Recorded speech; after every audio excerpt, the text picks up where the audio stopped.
오늘 같이 나누실 말씀은 구약성경 사사기 13장 1절부터 7절 말씀까지입니다. 구약성경 사사기 13장 1절부터 7절 말씀까지입니다. 같이 한 목소리로 읽겠습니다. 시작. 이스라엘 자손이 다시 여호와의 목전에 악을 행하였으므로 여호와께서 그들을 40년 동안 블레셋 사람의 손에 넘겨주시니라. 소라 땅의 단 지파의 가족 중에 마누아라 이름하는 자가 있더라. 그의 아내가 임신하지 못함으로 출산하지 못하더니 여호와의 사자가 그 여인에게 나타나서 그에게 이르시되 보라, 내가 본래 임신하지 못함으로 출산하지 못하였으나 이제 임신하여 아들을 낳으리니 그러므로 너는 삼가 포도주와 독주를 마시지 말며 어떤 부정한 것도 먹지 말지니라. 보라, 내가 임신하여 아들을 낳으리니 그의 머리 위에 삭도를 대지 말라. 이 아이는 태에서 나옴으로부터 하나님께 바쳐진 나실인이 됨이라. 그가 블레셋 사람의 손에서 이스라엘을 구원하기 시작하리라 하시니 이에 그 여인이 가서 그의 남편에게 말하여 이르되 하나님의 사람이 내게 오셨는데 그의 모습이 하나님의 사자의 용모 같아서 심히 두려움으로 어디서부터 왔는지를 내가 묻지 못하였고 그 자기 이름을 내게 이르지 아니하였으며 그가 내게 이르기를 보라, 내가 임신하여 아들을 낳으리니 이제 포도주와 독주를 마시지 말며 어떤 부정한 것도 먹지 말라. 이 아이는 태에서부터 그가 죽는 날까지 하나님께 바쳐진 나신이 됨이라 하더이다 하니라. 아멘. 우리가 2주 전이네요. 사사기 12장 마지막 부분을 통해서 이스라엘의 9번째, 10번째, 11번째 사사인 입삼과 엘론과 압돈의 기록을 저희가 같이 나눴습니다. 비록 그들의 기록은 적지만 그것은 그들의 어떤 그 사역이 비약하다거나 아니면 그들의 어떤 그 비중이 적다 이런 것이 아니라 그냥 그들의 그 사역의 어떤 기록을 적게 했을 뿐이다, 이렇게 말씀을 드렸습니다. 그들도 역시 하나님께서 부르신 그 사사로서의 그 자리에서 순종하는 그 사람들이었다, 이렇게 말씀을 나눴습니다. 오늘 본문에 보면 이제 마지막 이스라엘의 마지막 사사인 삼손의 이야기가 시작되는 부분입니다. 그런데 바로 다른 그 사사들은 어느 지파의 누구의 아들 누가 이렇게 바로 기록된 반면에 삼손은 아직 태어나지 않은 그의 탄생에서부터 이제 이야기가 시작됩니다. 오늘 본문 1절에 보니까 이스라엘 자손이 다시 여호와의 목전에 악을 행하였으므로 여호와께서 그들을 40년 동안 블레셋 사람의 손에 넘겨주시니라, 이렇게 기록하고 있습니다. 그러니까 이스라엘 백성들이 다시 하나님 앞에 악을 행하게 된 거죠. 다른 때도 그랬던 것처럼 아마 우상을 숭배하는 그 일, 또 이방 사람들과의 어떤 혼인 이런 것들이겠죠. 이렇게 하나님 앞에 악을 행하니까 하나님께서 그들을 다시 40년 동안 블레셋의 압제 아래 또 놓게 됩니다. 이들이 왜 이렇게 계속해서 틈만 나면 어떻게 보면 그런 거죠. 좀 평화의 기간이 지나면 또다시 곁길로 가고 또다시 곁길로 가고, 그 일을 지금 12번째 지금 하고 있는 거거든요. 그러니까 이들이 계속해서 이름은 하나님의 백성이라는 이름은 가졌지만 그들의 현재 삶 가운데서는 하나님과 그 깊은 교제의 관계를 지속적으로 이어가지 못하고 있었다는 것을 저희가 알 수 있습니다. 시편 46편 5절에 보니까 하나님이 그 성중에 계심의 성이 흔들리지 아니할 것이라 새벽에 하나님이 도우시리로다 그랬습니다. 그들이 그러니까 결국 무슨 얘기냐면 하나님과 함께 하지 않았기 때문에 그들이 흔들렸다는 거예요. 시편 62편 6절에도 오직 그만이 나의 반석이시요 나의 구원이시요 나의 요새시니 내가 흔들리지 아니하리로다 그랬습니다. 그러니까 자기의 힘과 능력과 경력 아니면 경험, 과거의 어떤 빛나는 이런 것들, 그런 것들을 의지할 때는 결국 하나님과 함께하는 그 자리에서 벗어날 수가 있다는 거예요. 흔들린다는 겁니다. 하나님께 붙들리지 않았으니까, 그분과 동행하지 않으니까 결국 하나님 앞에서 악을 행하는 그 길로 가게 되는 것이죠. 그러니까 이스라엘은 뭐 그랬다는 거예요. 물론 이스라엘만 그런 게 아니라 우리의 삶도 역시 마찬가지죠. 누구도 우리의 신앙을 장담할 수 없어요.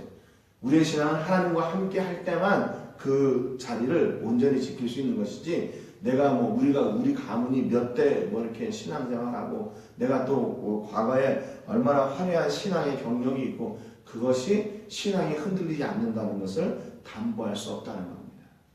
왜 이렇게 실수하고 실패하고 넘어집니까? 자기 자신을 너무나 믿기 때문인 거죠. 하나님을 믿지 않고 자기의 경험을 믿고 자기 자신을 믿기 때문에 그 신앙의 길에서 넘어지게 되고 곁길로 가게 되는 겁니다. 이런 시대에 이제 하나님께서 이스라엘을 다시 구원하시려고 일하시기 시작하셨다는 거예요. 오늘 본문 2절에 보니까 소라 땅의 간지파의 가족 중에 마누아라 이름하는 자가 있더라. 그의 아내가 임신하지 못하므로 출산하지 못하더니 여호와의 사자가 그 여인에게 나타나서, 그러니까 지금 이 시대에 하나님께서 이스라엘을 구원하실 사람을 찾아야 되는데 지금 그 시대에는 없는 거예요. 그래서 하나님께서 마누아라고 하는 그 사람의 아내에게 찾아갑니다. 그런데 이 마누아의 그 마누아 부부에게도 문제가 있었는데 아이가 없었어요. 근데 이것은 뭐냐면 3절 그 다음에 보면 보라 내가 본래 임신하지 못함으로 출산하지 못하였으나 이제 임신하여 아들을 낳으리니 그랬습니다. 그러니까 이것은 뭐 이 사람들이 이렇게 나이가 많아서 이렇게 뭐 임신을 못한다거나 그랬던 게 아니라 원래 이 마누아의 아내가 불임이었다는 거예요. 임신할 수 없는 뭐 그런 상황이었다는 거죠. 그러니까 어떻게 보면 지금 마누아의 아내나 또는 그의 남편인 마누아나 자녀에 대한 기대가 전혀 없는 그런 상황이 된 거죠. 내가 원래 이렇게 아기를 못 낳고 그러니까 그거에 대한 소망도 없고 가망성도 없는 뭐 그런 상황에서 하나님의 사자가 그녀를 찾아왔습니다. 그래서 자기가 상상하지도 못했던 이야기를 지금 들려주는 거예요. 내가 너에게 한 아들을 낳게 할 거다. 그래서 그 소리를 이제 듣게 되는 겁니다. 전혀 생각하지 못했던 정말 깜짝 놀랄 기적과 같은 일이 지금 일어나고 있는 거예요. 그러니까 하나님께서는 그 하나님의 일을 이루어 가시는데 하나님의 때에 하나님의 방법으로 일을 이루어 가신 거예요. 전혀 기대하지 않았던 그 일, 그 앞에 하나님께서 강권적으로 역사해 나가시는 겁니다. 4절에 보니까 그러므로 너는 삼가 포도주와 독주를 마시지 말며 어떤 부정한 것도 먹지 말지니라 그랬습니다. 마누아의 아내에게 내가 너에게 아들을 줄 텐데 너가 그 아이를 낳기까지 어떻게 하냐? 포도주와 독주를 마시지 말고 어떤 부정한 것도 먹지 말라고 이야기해요. 여기 부정한 것이라는 말, 부정하다는 말은 히브리 말로 타메란 말인데 이게 더러운 또는 부패한 또 부정한 그런 뜻이에요. 근데 특별히 이게 종교적인 의미에서 더러운 물건 또는 더러운 사람들을 의미할 때 이 타메란 말을 씁니다. 그러니까 결국에는 무슨 얘기냐면 너가 종교적으로 너가 거룩해야 된다 그 말입니다. 또 포도주와 독주를 마시지 말라는 것은 그때 당시에 포도주를 먹는 것은 아주 일상적인 일이었어요. 그럼에도 불구하고 너가 그것을 삼가라는 말은 네가 육체적으로 몸과 마음도 정결하게 유지해야 된다 그 말입니다. 우리가 쉽게 포도주와 독주 마시는 일에 대해서 전혀 부담 없이 생각하는 사람들도 많이 있어요. 그런데 왜 그러면 그 일을 하지 말라고 그랬을까요? 지금 이 삼손의 어머니가 될 사람에게 안 좋은 것이기 때문에 하지 말라는 거죠. 또 하나님께서 일하실 그 통로로 사용할 것이기 때문에 그 통로가 반드시 정결해야 된다. 이렇게 말씀하시는 겁니다. 그러니까 우리가 뭐 이게 술을 마시는 것이 이게 성경에 옳은 것이냐, 아니면 그런 것이냐, 이게 그런 논쟁이 있기보다는 그런 거예요. 그냥 개념적인 거예요. 하나님께서 일을 하시고자 하시니까 하지 말라. 그랬으니까 그냥 안 하는 거죠. 그렇게 생각하면 쉬운 건데 이거를 자꾸 뭐 이게 뭐 도덕적으로 윤리적으로 아니면 뭐 성경적으로 뭐 율법적으로 계속 이렇게 얘기하는 것보다는 오늘 이 만화의 안에는 하지 말라 그랬어요. 하나님께서 일하실 그 통로로 사용될 것이기 때문에 그 일을 하지 말라고 구별하라고 이렇게 말씀하고 있습니다.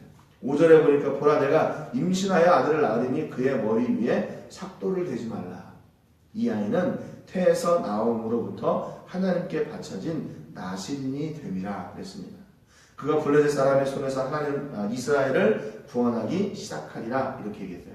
그러니까 지금 아이도 없는 그런 상황에 가서 너가 아들을 낳을 것이고 그 아들이 지금 블레셋의 이 압제 가운데서 이스라엘을 구원할 그 통로로 사용될 것이다. 이렇게 얘기하는 거죠. 그래서 그가 나면서부터 나시린이 될 거다. 이렇게 얘기해요. 나시린이란 말은 히브리어로 나지르란 말인데 이게 어디로부터 나왔냐면 히브리어 나자르란 말에 나왔어요. 이 나자르란 말은 구별하다, 바치다 또는 신성하게 하다 그런 말입니다. 그러니까 결국 나시린이란 말은 구별된 사람 또 신성하게 구별된 사람이죠. 그래서 나시린은 하지 말아야 될 것들이 뭐냐면 포도나무에서 난 것은 그 씨든지 뭐 즙이든지 그 아무것도 먹어서는 안 돼요. 민수기 6장에 보면 잘 나와 있습니다. 두 번째는 삭도를 머리에 대지 말아야 돼요. 그리고 세 번째 시체를 가까이 하면 안 됩니다. 지금 이 아이는 나면서부터 나시린이 되어서 하나님께서 이루고자 하시는 그 일을 이루어 갈 거니까 이렇게 규례를 지켜내라고 이야기하는 거예요. 여러분 그러니까 우리는 하나님의 사람으로 구별된 사람들이에요. 그래요. 뭐 과거에 이런 나시린이 있으니까 우리도 나시린처럼 살아야 된다 그 얘기는 아니에요. 분명히 우리가 삶 가운데서 구별돼야 된다는 겁니다. 여러분 지금 이 시대에 나시린이 뭘까요?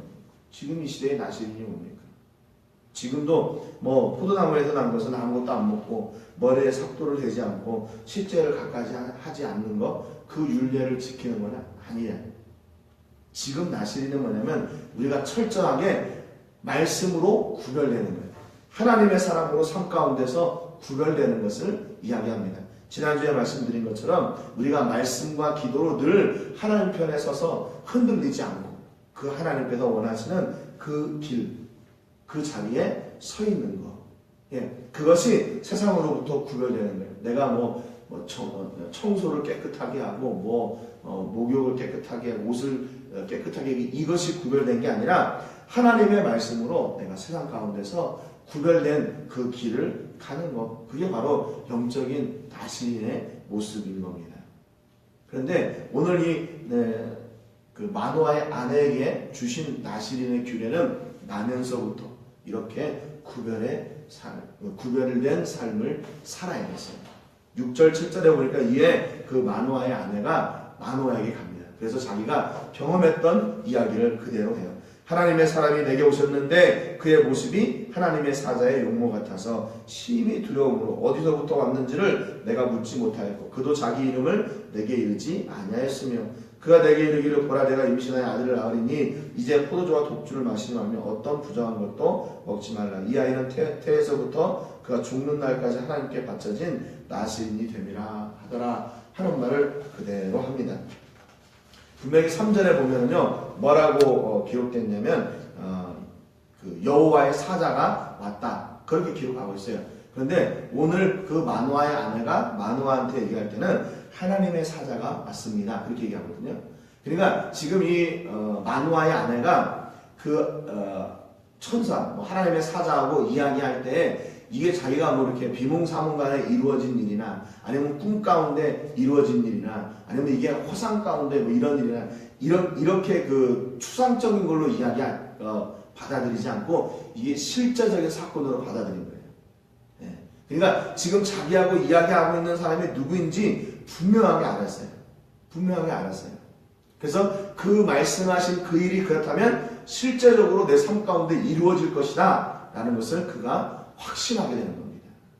여러분 그러니까 이 마노아의 아내가 그 여호와의 사자하고 이야기할 때 이게 내가 지금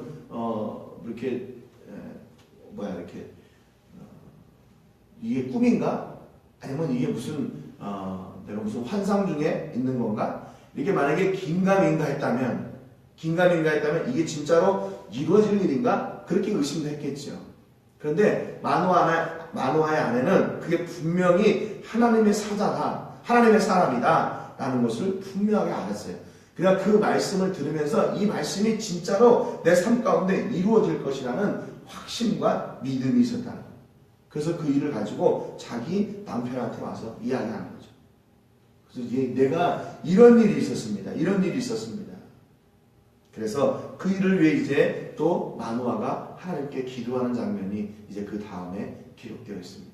그러니까 이 마노아 부부는요, 그렇게 하나님을 기대하고 또 하나님께 기도하고 함께하는 그런 부부였어요. 여러분, 하나님께서 우리에게 이렇게 한 가족, 한 형제와 자매로 부르신 이유가 뭘까요? 바로 이렇게 하나님의 일들을 함께 합력하여 선을 이루어가라고 불러주시고 한 형제와 자매가 되게 하신 거죠. 그렇기 때문에 우리들은 하나님께서 허락해 주신 귀한 동역자들이자 하나님의 일을 세우는 사람들이에요. 그래서 오늘도 합력해서 선을 이루어 가시는 우리 귀한 모든 식구들 다 되시기를 주님의 이름으로 축복합니다. 기도하겠습니다. 하나님 아버지, 감사드립니다. 오늘 말씀을 통해서 하나님께서 하나님의 때에 하나님의 방법으로 하나님의 일을 시작하시고 이루어가시는 모습들을 또한 저희가 보았습니다. 하나님의 강권하시는 역사로 하나님의 일을 시작하시고 하나님께서 강권하셔서 사람을 택하시고 그를 사용하시는 은혜를 저희가 봤습니다. 하나님, 소망도 없고 절망 가운데 있던 그 마노아의 아내에게 찾아가셔서 그를 통하여 이스라엘을 구원할 한 아들을 낳게 하겠다고 말씀하시는 그 일을 통해 하나님께서 40년 동안 블레셋에 압제당하고 있는 그 이스라엘을 구원하시는 일을 시작하셨습니다. 하나님, 오늘 우리 삶 가운데도 이렇게 친히 찾아오셔서 하나님의 일을 이루어 주옵소서. 하나님, 우리가 그래서 우리 삶 가운데 구별된 삶을 살게 해 주시기를 소원합니다. 세상으로부터 말씀으로 구별되어지게 해주시고 하나님 앞에서 정말로 우리의 신앙을 고백하고 하나님과 늘 동행하는 삶을 살게 하셔서 우리가 하나님께서 마음껏 일하시기에 불편함이 없는 통로로 사용되어지게 하여 주시옵소서. 하나님 아버지, 오늘도 우리에게 이렇게 귀한 믿음의 형제와 자매들, 또 우리 가족들, 자녀들, 사업장을 주셨사오니 이 일을 통하여 하나님의 일을 이루어가는 그런 아름다운 동역자들, 하나님의 일을 세우는 사람들이 되게 해 주옵소서. 모든 영광을 하나님께 드리며 예수님의 이름으로 기도합니다. 아멘.